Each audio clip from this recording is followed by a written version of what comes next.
So in our Google Classroom today, we're going to be looking at commas in a series. Now, I put a screen at the beginning to help you remember that when you see the word and or the word or, that's going to tell you that you need to stop your commas. It's just a little clue to help you out. So let's look at our first screen. You need to read the sentence and then find the three things that are being listed and put in your commas. So let's read the first one. I went to the store to get apples, bananas, and carrots. Now, just like in our song, you might get a little confused because it kind of seems like you're only getting two things, apples, bananas, and carrots.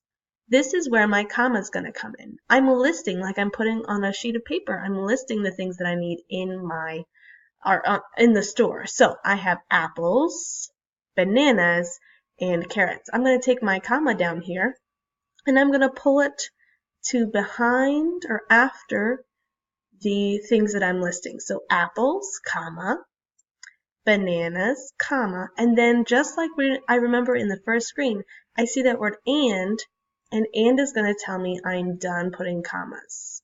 So now when I read it, it makes a little more sense.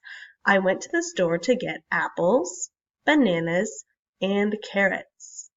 Now another way that you can help decide if it needs a comma or not is when you read it, if your voice does a little pause, like it automatically pauses so you can breathe or you can say the next word, then it usually needs a comma. So I wouldn't say I went to the store to get apples, bananas, and carrots.